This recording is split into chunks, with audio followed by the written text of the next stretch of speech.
Okay. Okay. Okay. We can start whenever you guys are ready. إن الحمد لله نحمده ونستعينه ونستغفره ونعوذ بالله من شرور أنفسنا ومن سيئات أعمالنا من يهده الله فلا مضل له ومن يضلل فلا هادي له وأشهد أن لا إله إلا الله وأشهد أن محمدا عبده ورسوله اللهم رب اهدينا فيمن هديت البارك وجودك آمين يا رب. السلام عليكم ورحمة الله وبركاته. Sisters, we're brother Muhammad, inshallah, Rabbil Alameen, an honor always to have brother Muhammad here, mashallah, Tabarak ar-Rahman. And I wish actually his wife with us, the best sweet ever Palestinian food. Not me, my wife. His girlfriend. I like it. I like it. Okay. And inshallah, brothers and sisters, I'm going to continue speaking about how to protect our kids, especially in school, social media, outside.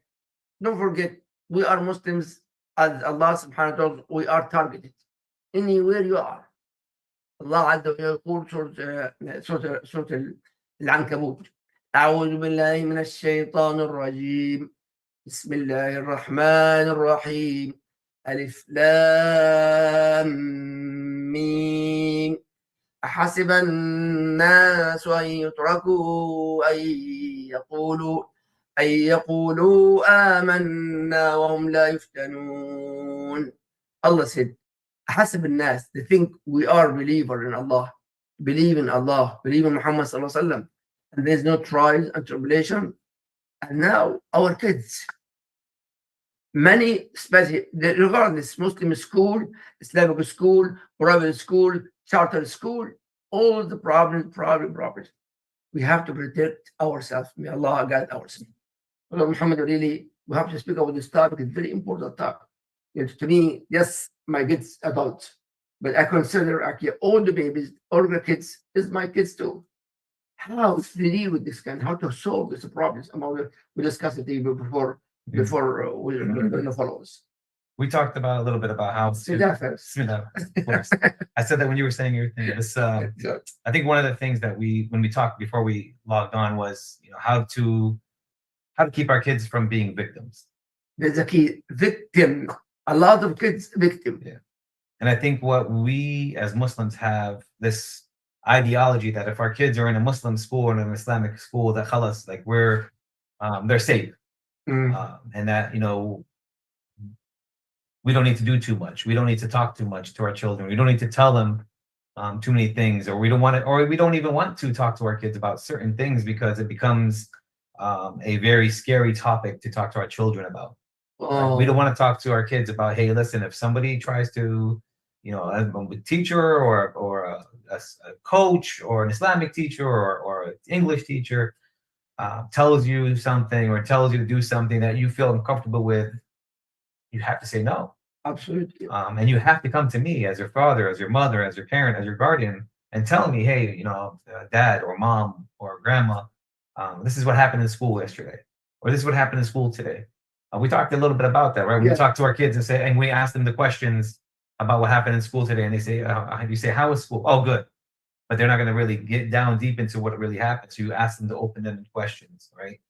And this, when you have that development, when you develop that rapport with your kids, that conversation back and forth, you want them to come to you and say, hey, I was at basketball practice the other day, or I was at soccer practice the other day, and we were in the locker room, and the coach did this to me, or this person gave me some candy and it made me feel funny. Like, we want our kids to be open, right, to talk to us so we can teach them about those certain situations. That's when it happens, right? So we want to talk about how to make sure it doesn't happen, right? So we have to tell our kids beforehand, explain to our kids beforehand.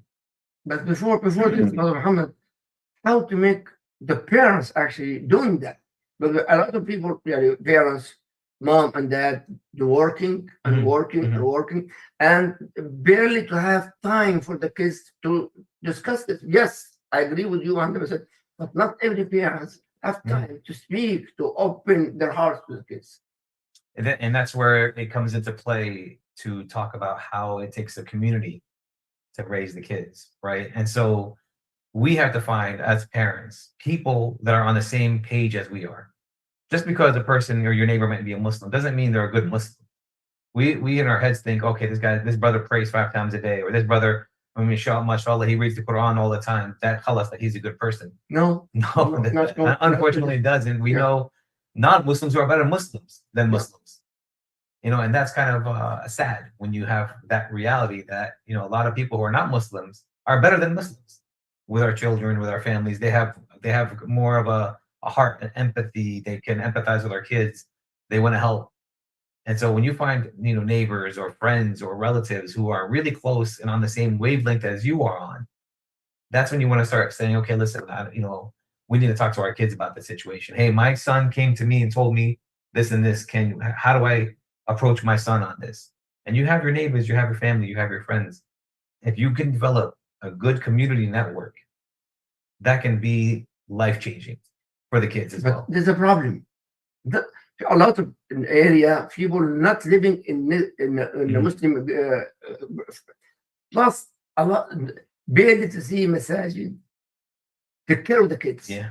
You know, for example, our masjid bombing, many masajid. Yeah, mashallah. All people come to Allah Akbar, pray and master. Yeah. Well, our kids. We had barely to see that. Yeah, and we had the discussion at one of the masjids the other day when I said, you know, when I talked to one of the brothers, and you know, I didn't know he had so many kids, and he didn't know how many kids I have, and we've been going to this masjid for how many years? And since I came to America, 1988, I came to America, and it's amazing to me. Until now, no. Yeah, and we don't know about each other. No, exactly. And that's one of the biggest downfalls that we have as Muslims. We don't connect with one another. Yeah. We connect about, you know, oh, you know, they're killing us over there, they're doing this to us over there, they're destroying our country. We connect on that level. But everything else we don't connect.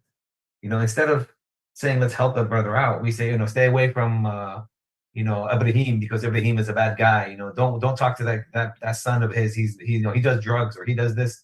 Instead of saying, hey, let's help each other out.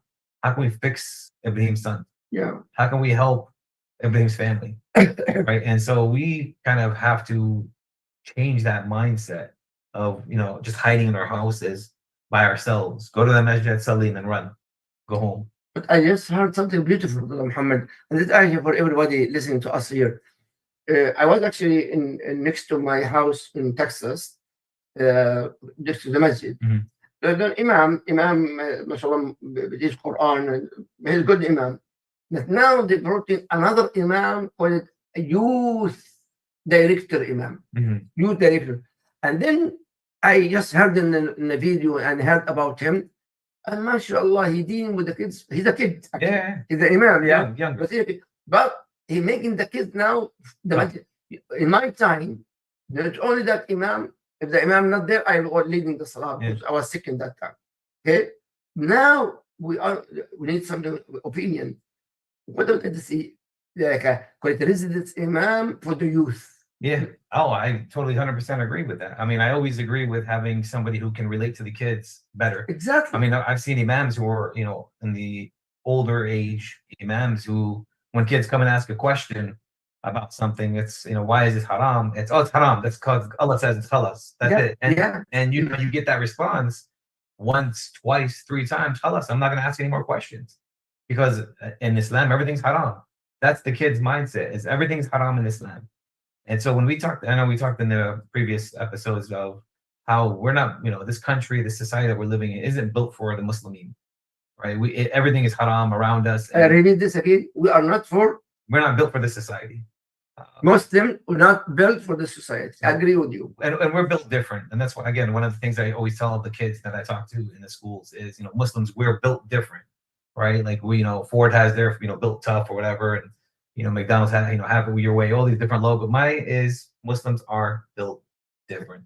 I mean, we don't do what everybody else does.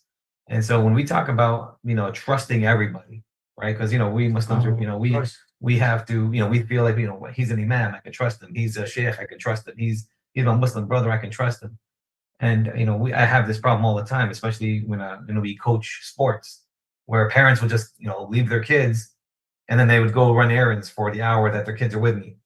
Well, no, you don't know who I am. Why do you trust me enough to just leave me with your kids for 1 hour? I'm not your kid's babysitter. I'm not, we're not these people. You have to sit here with your kid. This is very important. This point is excellent point. And so it annoys me when I see, parents just throwing their kids at the masjid, dropping them off on a Friday night or on a Saturday night, and their parents leave. They're going to go out to eat dinner, or they're going to go out to it. What are you doing?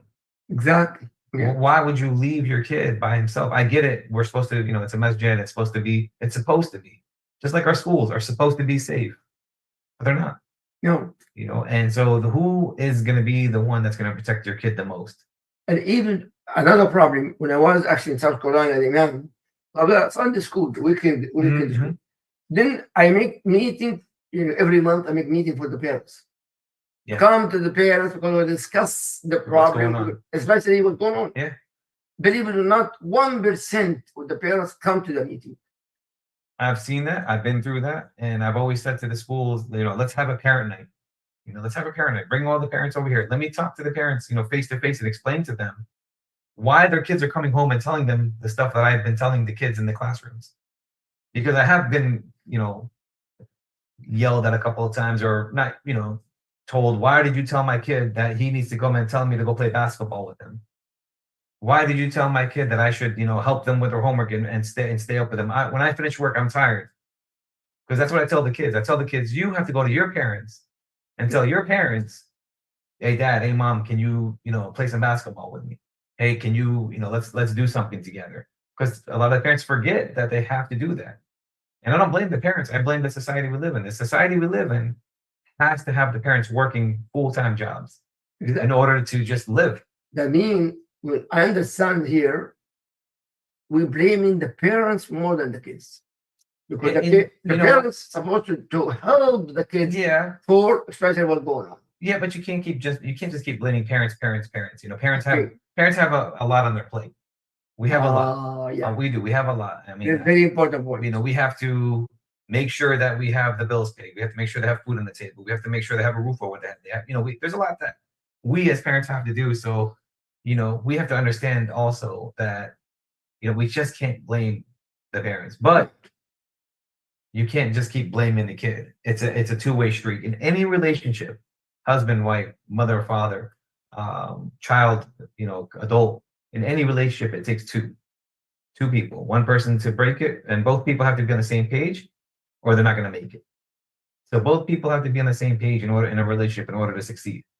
So if you, I like that. Yeah. So you can't really keep blaming. I'm not blaming. No. Yeah, but I do a whole thing about living below your means, right? You make $50,000 a year.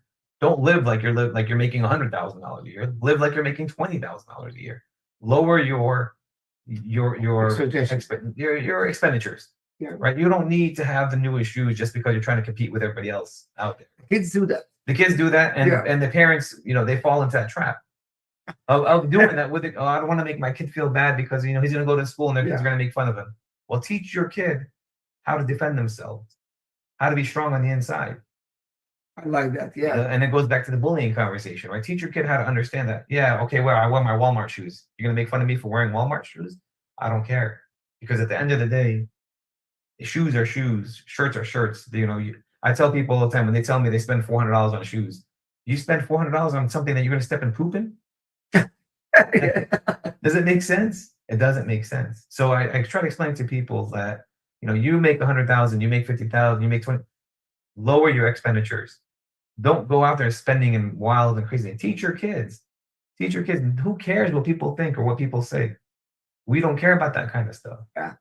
Right. And so when you start teaching your kid having all that confidence inside of them, you're going to start to see a big change. And that goes back to becoming a victim.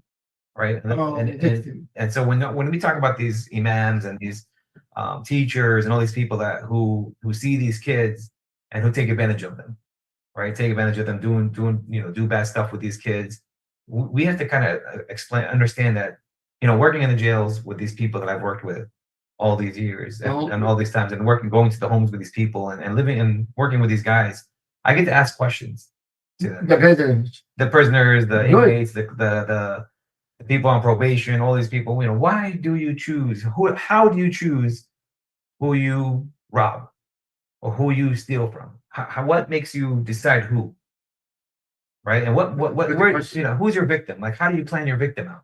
Because there's a sea of people walking around on the streets. How do you pick and choose which one?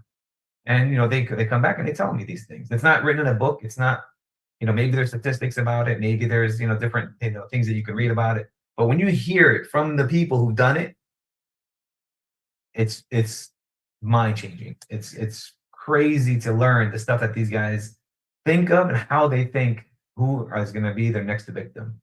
Ya Allah. And so they look for some of the most easiest things that we don't even think about. They can just look by a person by the way they walk, if that person has confidence or not. If somebody's slouching, they say, "Hey, Mr. Muhammad," when somebody is walking around slouching their back, they're slouching, and or they're busy on their phone and they're not paying attention, or we go to a park and we see a parent who's on their phone and they're just looking at their phone while their kid's playing around, and the mom is just on their phone watching social media or flipping through the social media, not paying attention to the kids. We see that. This is what they tell me. We see these things. We see a person who lacks confidence, we're going to steal their wallet from them. We see a mom not paying attention to their kid, we're going to go take that kid. Very simple. Can read. The most simplest things that they read, that they know, that they see. And I always ask them, because I feel like I want to know these things, because maybe I'm crazy or whatever, but would you rob from me? And I would ask, would I be a victim of it? They said, no, you would never be a victim. I said, and I would ask them why. Well, because we see the way you walk around in here, and we see your presence kind of demands demands some type of attention. And it doesn't make any sense to me what they were saying, because that's not what I'm thinking. Yeah. I'm not thinking I'm going to walk around here demanding people to, but the way they see it. Well, Muhammad, you have a certain level of confidence in you that we wouldn't mess with you. That's good actually. People actually making tattoo. Mm-hmm. Tattoo. Everyone make tattoo. Have no confidence, no feel self-esteem. I think with that whole situation, I think when you talk to people who have all that, they're so busy trying to be different than everybody else that they end up being the same. You understand what I'm saying? Yeah. So when you're trying to be different, I'm going to get a tattoo here. Well, thousands of people already have a tattoo over here. So you're trying to be different, but you're also being like everybody else. And it goes back to, again, the lack of confidence, right? Yeah. Like you said, we do a tattoo or we dress a certain way to build that confidence, which I agree. If I'm going to go to a neighborhood or to a certain place that I don't know, I'm going to do my research and understand where I'm going, where I'm walking, what I'm doing, who's around me. Right. And so even if you're going to, a grocery store or the market down the street, you want to know where you're going, what you're doing, where the entrance is, where the exit is. Right. Look at people while they're walking. Maybe, maybe I'm a little, because I've been in it for so long. I've been in the field for so long. I look at everybody. I watch everybody and I get the vibes, the different, the vibes, the aura, the energy that people are feeding out to you. This guy looks like this, or this girl looks like that, or this person looks like they might be, doing something shady. So maybe I'm a different person because I've worked in it for so long. But if you don't take a look at people while you're walking around and you're not paying attention to your surroundings and being aware of where the exits are, and I tell people, don't live in fear, but be aware. Yes. Right. Be aware of the people around you. Be aware of the masajid, of the mosques, of the churches. And you think we have that? We're not the only ones that have that problem. We have there's synagogues that do the same problem. There's churches. We all know churches have plenty of problems with doing stuff with kids and everything like this. So we know that it's not just a Muslim problem; it's a world problem. Something you just mentioned, the church. The church, bro. I give a lecture in the church, not debate. My Islam 1, 2, 3, all this. But I found in the churches an area for babies, an area for kids like 6 years. They take care of the kids, and then the priest speak or the speaker. I'm a speaker. Yeah. Why the masajid not doing that? Some of them, I will say, some of them just do. And synagogue too. Yes, and synagogues do the same thing. They have little daycares or after care and stuff like this. And we do. Listen, the Pablo Masjid has a whole playground for the kids. They have Tawfiq has a nice little play area out there for the kids. So we do have our messages do have certain things like this. It's not just about that. It's also the fact that some of the parents leave their kids and they'll just go. Big mistake. And so when there's an issue with the masjid with a kid, and we're looking for parents to say, hey, where's your mom and dad? Oh, they're not here. What do you mean they're not here? Where's your mom and dad? And I always, even when I coach these sports, when I coach soccer or basketball or something, I always tell the parents, please don't leave. If something happens to your kid, you have to be here with your kid. Yes. If I have to send your kid to the hospital or something happens or hurt themselves, you need to be here. Agree. But here's something very important. Some parents do bring the kids to the school. And then the kids have problem with their kids together. Oh yeah, of course. I don't want my kids to come to school. Yeah. And that's the other problem that I have here too, because we have one little problem in a school. We want to, throw our kids back into the public schools, or we want to throw our kids back to. Right. So some people do. What do you think about this thing? And what happens is, like, you're gonna have problems in every school you go to. Yes. No, I don't care if it's an Islamic school or a non-Islamic school. Even the synagogues that have their schools, the temples have their schools, the Catholic churches have their schools. Every school we go to is going to have a problem. We have a school here that it's a very rich school. I'm not going to say any names just in case. Our neighbor here. No, not here. It's on the other side, but it's a really wealthy. This school too. That too. Yeah. And I try to explain to people, just because these people are spending $90,000 a year on their kids, high school education, don't think that they're not having problems. Absolutely agree. They're just having rich people problems. I mean, it's the same situation. And people tell me, well, I want to live out in this area because this area is clean. Well, I will tell you, I work throughout the whole county, and yes, there are $1 million homes over there, but they have problems over there, just like we do. They just hide it better.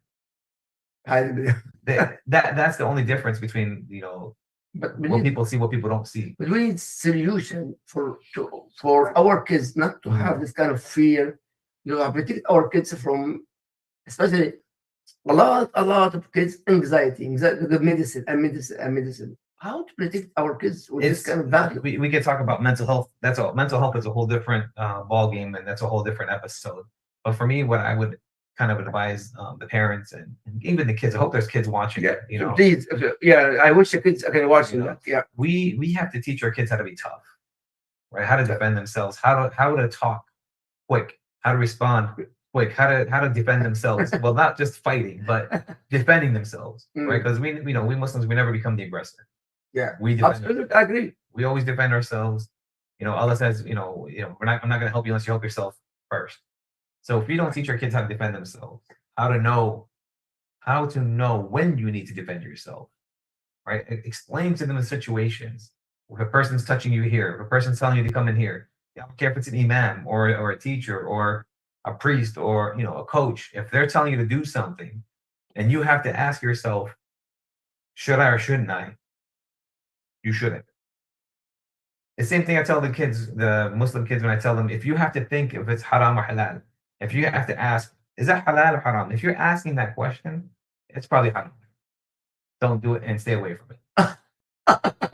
It's a simple answer. And so when we talk to our kids, it's like, okay, understand that this right here, you have, and I draw a circle on the board. If I had a board, I draw a circle and a little circle in the middle. This right here is your boundaries. Right? In that circle right here, immediate circle, is your family. Mom, dad, brother, sister. Those are only people that are allowed to get in that circle. They can only get this close to you. Whereas the next circle around you is your friends, your teachers, your people around you, that you keep them at a distance. Right? You kind of draw that circle in their minds. This is your personal space. Please don't come into my personal space. And listen, we're living in America. We have the right to say, I don't want you in my personal space. I need you to back away from me and take a step back. And then we need to teach our kids, boys and girls, how to defend themselves, how to be tough, how to say no. Just how to say no. And then if somebody touches you or somebody does something to you, you have the right to defend yourself. I think what religion is it when they say turn the other cheek? What does that mean? When somebody hits Christian. Christian, they say, if somebody hits you, turn the other cheek and don't. No. Not Muslims. Not Muslims. We fight back. Absolutely. You have the right and you need to fight back. And teach our kids how to be, how to fight, how to defend themselves, but also how to be men and how to be women. But defend yourself in like martial arts or karate, or just education. Both. I always would like to have all of our kids know how to fight. Right? A real man knows how to fight, but knows when to use it. Right? You're not going to go around, I learned, and I learned martial arts, I'm going to go fight everybody. No, I learned martial arts. If I see somebody getting bullied, or if I'm getting bullied, I know how to protect myself, and I can protect somebody else with me. Yeah. What's that saying in Islam? Protect one life or save one life. سورة المائدة موسى عيسى عليه السلام من أحياء قد أحيا الناس جميعا whoever make alive you make everybody alive. Exactly. If you did a person intentional call, they did all of him. So that's Islam. That's Islam. Yes. So when we teach our kids these little these little surahs and these little clips and these little things, and at the same time we teach them how to defend themselves physically, and defend themselves mentally. Yes, agree. They're looking for, when you talk to these people, these criminals, you talk to them, they're looking for weak-minded, weak people. Because there's a lot of weak people out there. And when you hear them saying it, the people who do these things, when you listen to the way they talk, it's very interesting and very scary at the same time. Because I start to learn what they're thinking and what they're seeing, and now I do it. And I say, oh, the guy looks like he's got really bad confidence. I have a question. Once I discussed this with Sister Layla, to make martial arts defending self-defense, but now, of course, Sister Layla in Ohio, we have other people in Texas, other people in Florida. So can we do this? That I stand here, teach some movement, teach it to the kids online and Sunnahfollowers. It's can funny. I do that? It's funny you said this because sometimes when I scroll through online, I get these martial art experts and karate experts who will post these videos. Yeah, so they post these videos online, and you can watch. They're showing you how to do this, how to do that. So it's free. Okay, Sister Layla, I'm sure we're gonna have to discuss this, inshallah. Yeah, make these videos. If you want to make these videos, but I tell the parents, many people told me, actually Chinese people in Chicago, they told me, can you do this? I said, no, I have to be in the gym. You don't. But a lot of people do that. You don't have to be in the gym. I see these videos. These guys are in their living rooms. They're showing people how to take each other down. I saw the one guy with his brother. Let me show you how to take somebody down. If somebody's going to come and punch you, how to defend. My wife should go for. My wife should do martial art. My wife, mashallah, is a lady teacher actually, and she's a good fighter now. Yeah. So I'm afraid of her. I'm afraid of my wife too, but she's not a fighter. But when we talk about defense, it's not just about that type of defense. Yes. It's not just about physical defense. It's not just about fighting and punching somebody or hitting somebody or dropping somebody.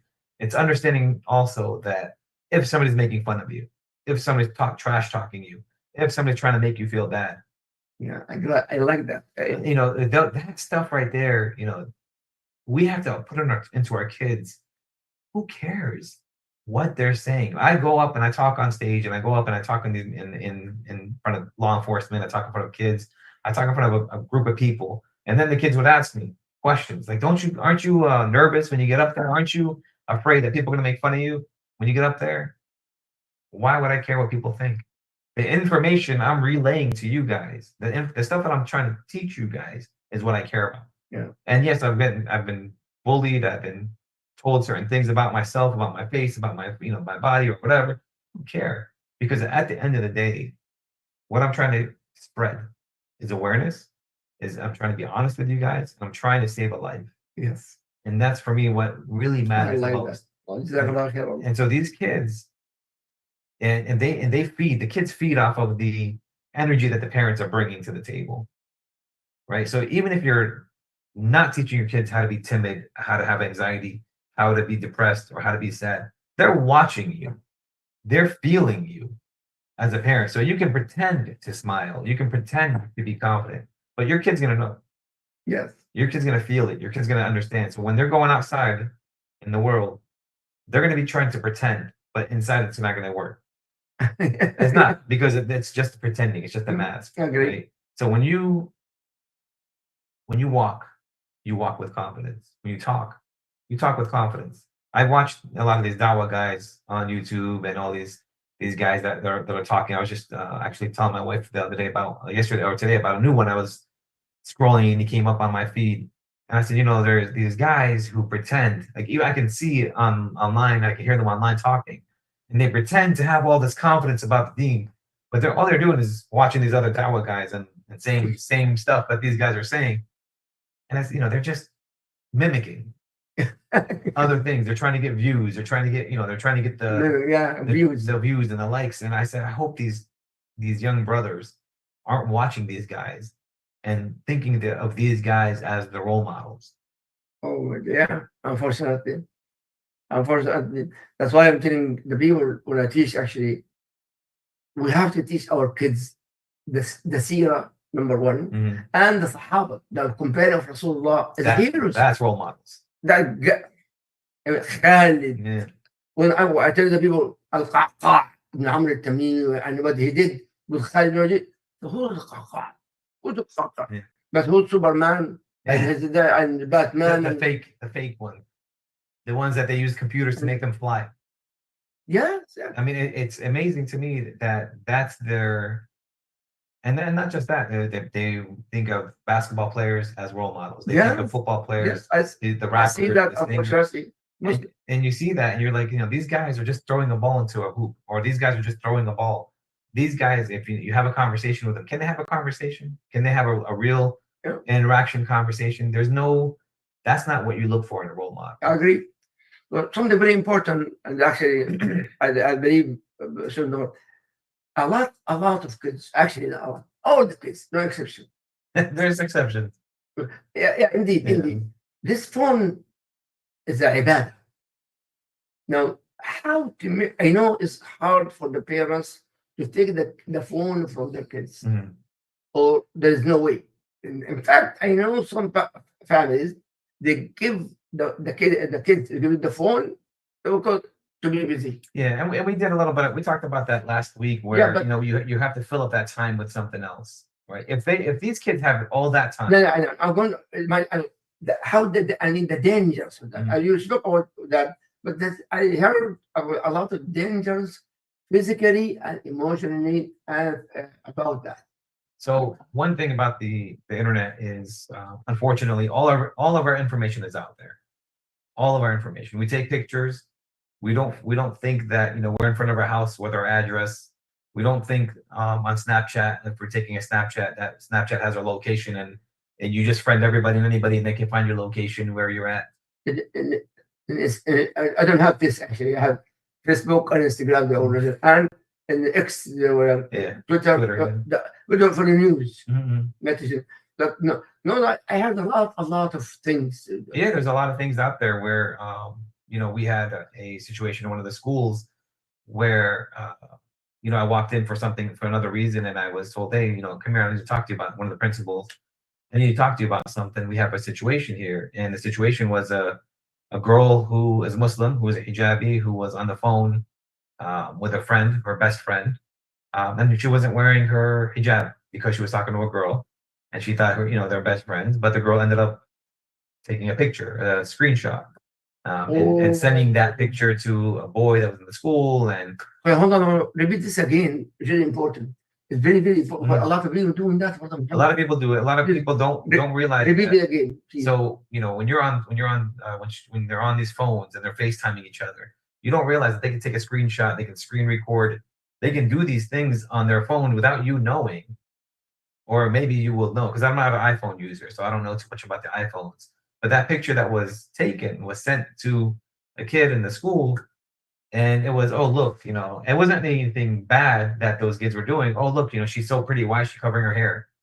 And all these things. Yeah, very important. That for us, it's like, wow, this is crazy. How this is haram. This is wrong. And of course, the dad was upset, and the mom was upset, and we want to arrest this boy. This is crazy.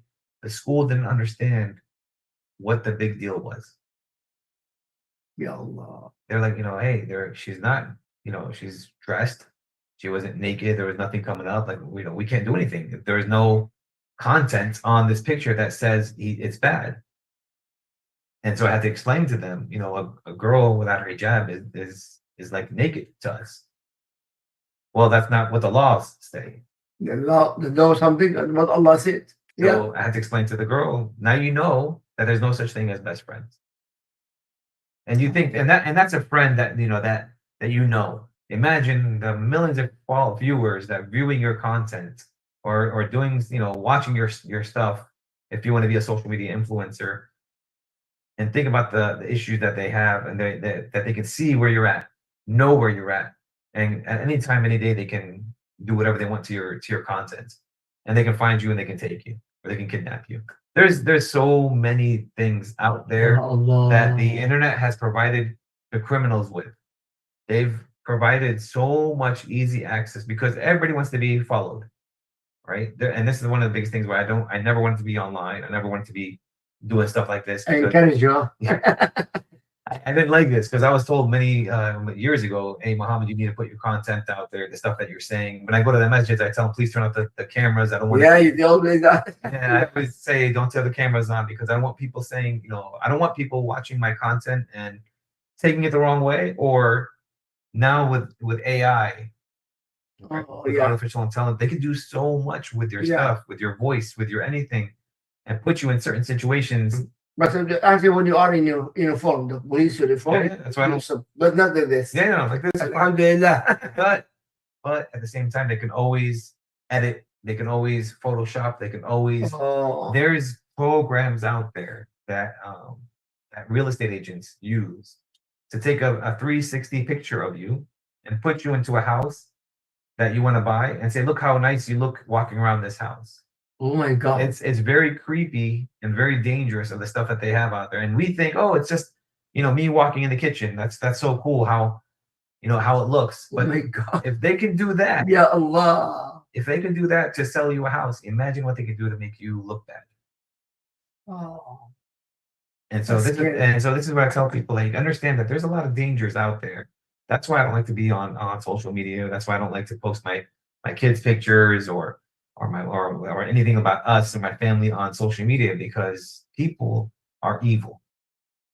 There's a lot of evil people out there. Not everybody wants the best for you. Not everybody wants the best for your kids. Not everybody wants the best for you. I was just talking to somebody this morning, one of my Muslim people that I'm helping out, and tried to explain to this person that, like, we Muslims have a problem. We don't care for each other. When we are going through bad stuff, when people are going through bad stuff, when you're going through a divorce, when you're going through something hard, everybody wants to be there for you, right? Everybody, leave him. He's scum. He's this. She's this and she's that. But the moment you get married, or the moment you get back together, everybody leaves. Nobody wants to be around you because you're happy.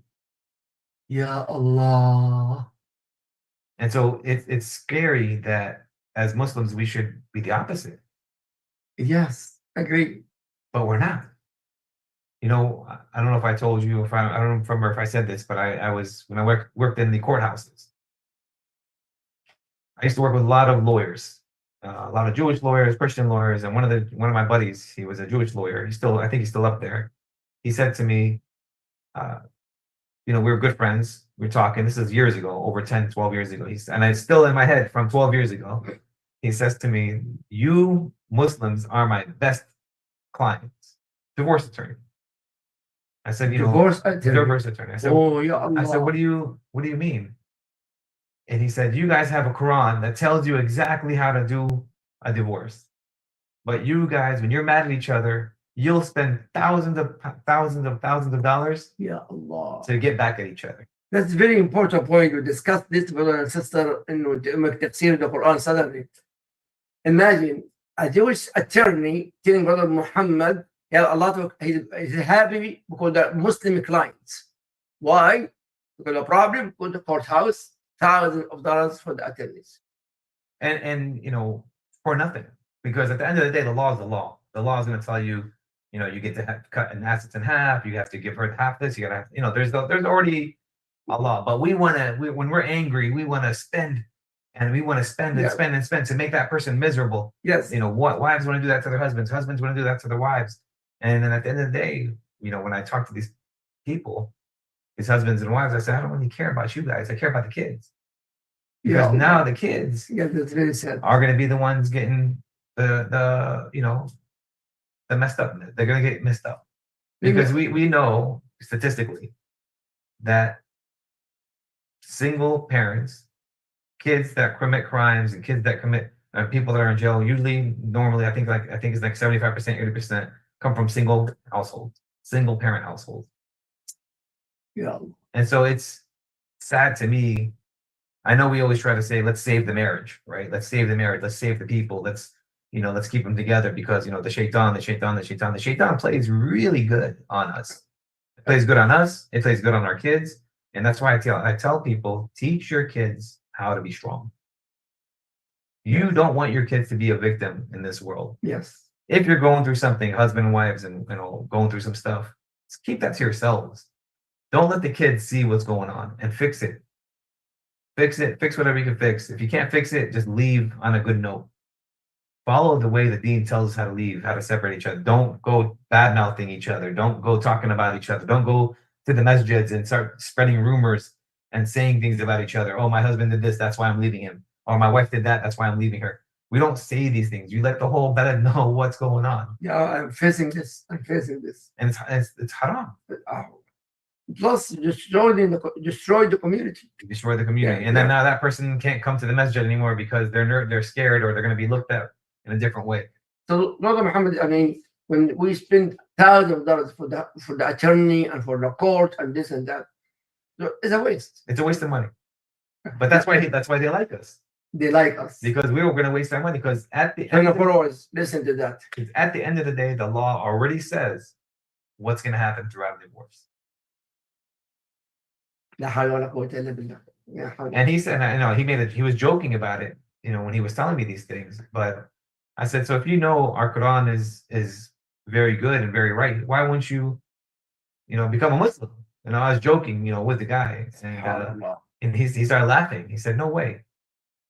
And the one thing that he said to me again that kind of stuck in my head was, you guys live for the next life. I live for this life. Yes, we do. The problem, that's why it's a brother or sister in Sunnahfollowers here, all over social media.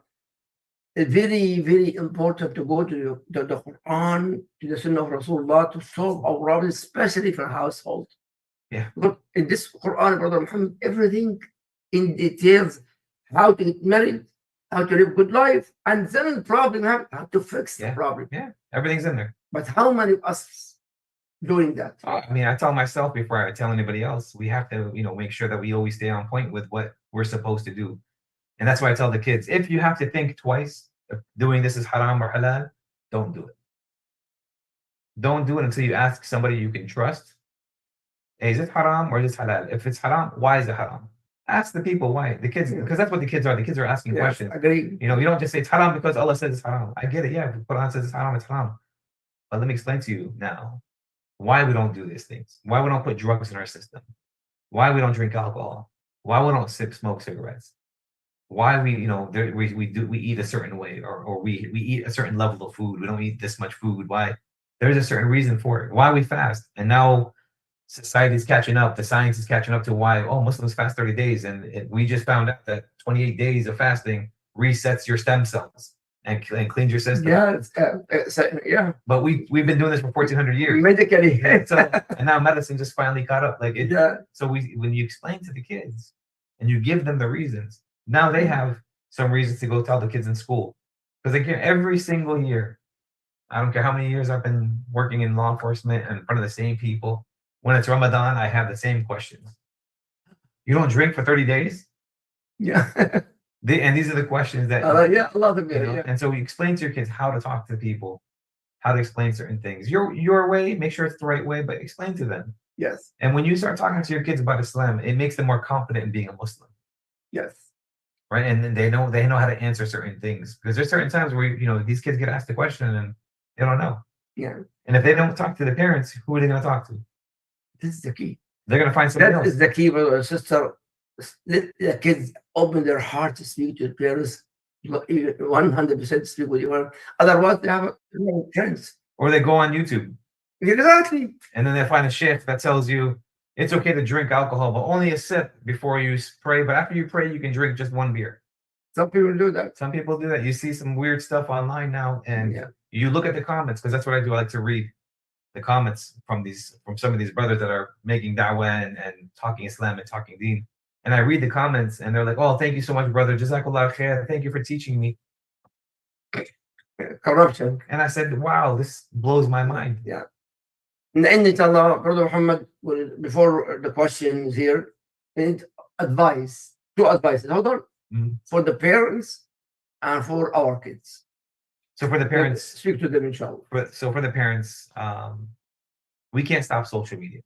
You can. You cannot stop social media. Okay. So you're gonna let your kids watch with them. Watch with them. Watch with them, and, Okay. show, and you know, kind of put in their heads, oh, let's search something. Let's search how to, you know, self-defense. I'm ready. And let's watch this together. Let's watch something together. Let's watch how to do some self-defense techniques. If somebody's touching you, what are you going to do? If somebody's trying to grab you, if somebody's pulling your hair, if somebody's trying to pull off your hijab, how can I respond to this? Because we do, unfortunately, we have these people who like to pull off the hijabs off of our women. Yes, yes. Right. So we always want to make sure that how do I defend myself against this? So so watch the internet with your kids, and kids, watch and be careful with what you're watching. Understand that. Repeat again. Be careful with what you're watching. That's what. Like, understand that what you're seeing and what you're watching, the majority of the time is filtered. It's not real. Oh. If you're trying to compare yourself to the people out there that you're seeing online, you're never going to be able to win. Never. Because those people are fake. It's not real.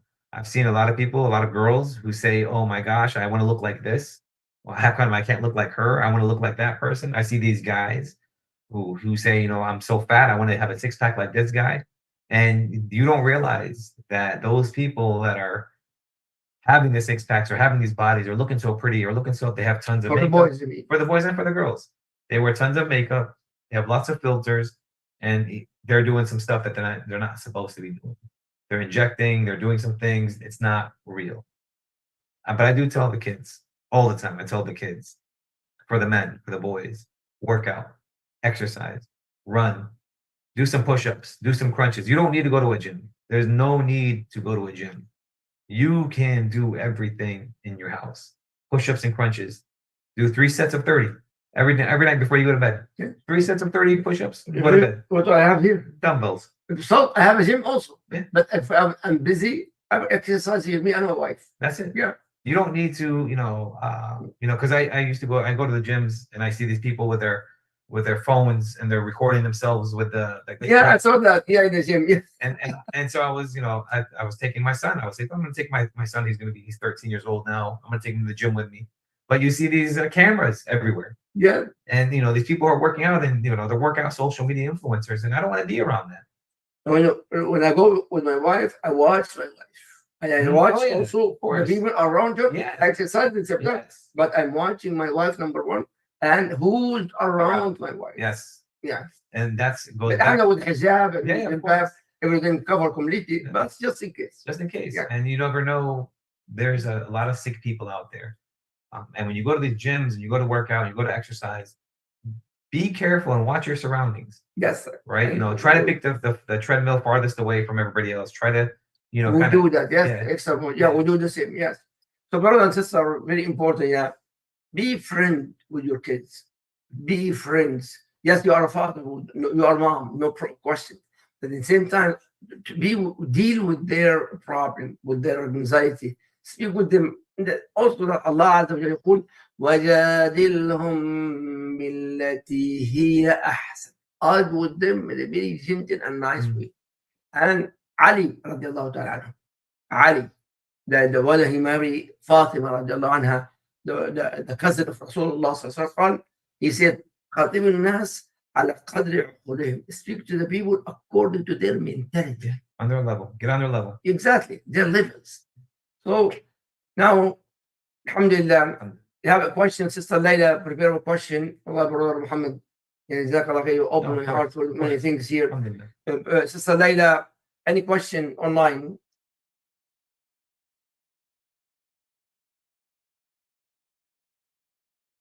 Sisters here wants to know, what can she do to develop a relationship with her daughter where her daughter does feel comfortable communicating with her?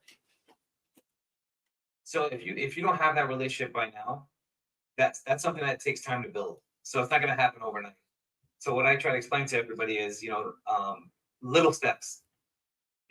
Will get you to where you want to go.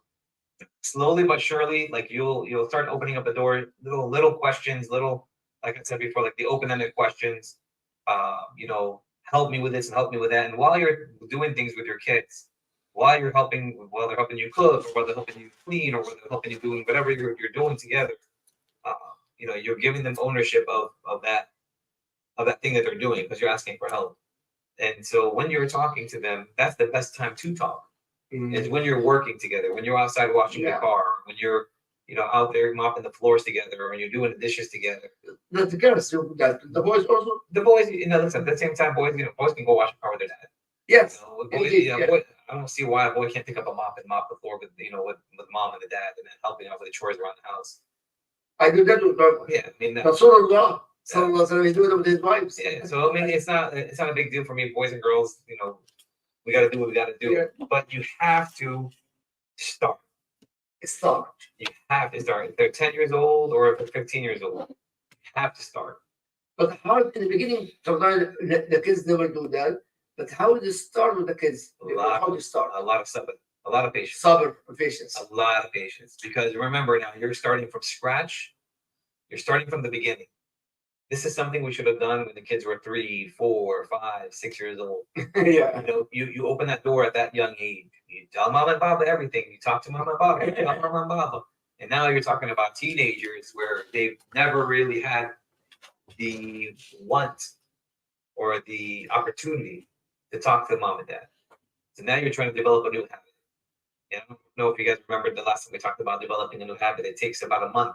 Yes. To develop a new habit, to delete the old one and step by step, and a lot of patience. Man, these kids require a lot of patience. A lot of patience. Alhamdulillah. Yeah, inshallah. So, any more questions, Sister Layla? Yeah, just one more. This sister says, I just recently noticed a different behavior in my 15-year-old daughter. She has begun to dress in layers, and she spends a lot of time taking showers now. Could this possibly, in your experience, be a sign to me that something may have happened? I try to talk to her. She won't open up, but I can see she's become more reclusive. Yeah, that's 15-year-old. It's hard to determine whether or not it's because she's 15 or there's something that happened. Our kids go through a lot of changes at the ages of the teenagers. Once they hit that teenage years, they go through a lot of changes. They go through emo stages. They go through, athletic stages. They go through a lot of different stages. Their hormones, their emotions are going all over the place. I would honestly keep asking questions, keep talking, keep trying to see in a nice way. In a nice way, of course. Don't show too much emotion when you're talking. Don't show that you're sad. Don't show that you're upset. You want to just be inquisitive, but not annoying. Right? You don't want to annoy these kids because they're going to shut down and they're going to put that hoodie over their heads and they're not going to want to talk anymore. But yeah, be aware of your kids. I'm glad that somebody noticed. It's really, that right there is good parenting. When you notice these things about your children, because a lot of parents don't notice these things. But how to push? And that's what I said. These things take time. You got to keep trying, but don't get to the point where you become annoying. Okay, this is just a comment. A sister says, speaking about the children paying attention to their surroundings, also the adult women should pay attention when going to the gas station. People are putting paper in their door, so when you reach to remove it, the paper has toxic on it. Women should watch out for anything out of the ordinary. Can you talk about this? There's always going to be bad guys out there. So when we talk when we do like situational awareness outside the community. We always talk about, hey, if you're pouring gas and somebody puts something on your windshield, don't touch it. Sometimes people put like a $1 bill or a $5 bill on your windshield and you come out of Walmart or you come out of a grocery store because they say, oh, they're going to reach, and that gives that person 2 seconds or 3 seconds to come and grab you. Or they'll put something on the door which has, some type of drug or, I think it's fentanyl that if you touch it, you can it go through your skin and it gets absorbed in your bloodstream and boom. So boom, boom, what? Like boom, like you're drugged up, like you're wheezy. Or touch. Oh yeah. Oh my God. So it's a matter of telling these people, be aware of your vehicle, be aware of where you're going. For me, if somebody put $1 or something in the car, don't touch it. Go home. That thing's affecting my body. And if there's something on that $1, if there's something laced on there, like they put something on it, they can go right through your bloodstream and get it. We've had canine dogs who were sniffing for drugs who would get high off of just the smell from being inside the car. So there's the dog, or or a cop. But now we have law enforcement officers have to wear gloves before they touch anything, because if you touch something, it'll go through your bloodstream and you can overdose just by touching something. So it's very scary out there. So my advice to everybody is this: if you got to pour gas in the afternoon. Don't go out at night and pour gas. If you have to go at night and pour gas, go to somewhere where it's well lit. And please do me a favor and do yourselves a favor, and don't sit there and turn your head and watch the dollar signs and the amount of gas you're putting in your tank. People have this tendency to put the gas and hit the thing and then let it pour, and they're watching the screen. I don't know. That's what we do. People are humans. We watch the screen. We want to see how much money we're spending on our gas instead of let me keep watching my car to see if anybody's going to go in the front seat and start trying to steal my car. Complete opposite. Every time. I have to look all the way. Yeah. And so I noticed that even when I go to put gas in my own car or my wife's car, I see the people. They're watching the thing. They're pouring the gas and they're watching the screens. Well, brother, tell us. Just fill up. It's going to stop. Watch your cars. Watch your people. Watch what's going on. Very important, brother and sister. Your gas. Be careful when you pour gas in your car. And watch your car when you park, when you go to the mall, or you go to a grocery store. Watch where your car is. Who's around you, right? Okay. Any more questions, Sister Layla? Okay, that's all I have here. All right. نسأل الله تعالى وأسأل الله عز وجل الهداية لأولادنا يا رب. اللهم اهدنا فيمن هديت. اللهم عافنا فيمن عافيت وتولنا فيمن توليت وبارك لنا فيما أعطيت وقنا واصرف عنا شر ما قضيت. اللهم اغفرنا واشفع علينا. اللهم كن معنا واهل اولادنا. وصلى الله على محمد واله وصحبه وسلم. سبحانك اللهم وبحمدك اشهد ان لا اله الا انت استغفرك واتوب اليك. والسلام عليكم ورحمه الله وبركاته. Inshallah, next week 7:30. The time changed Sunday. 7:30 Sunnahfollowers, inshallah. Remember that, inshallah. So 7:30 بإذن الله تعالى Eastern time.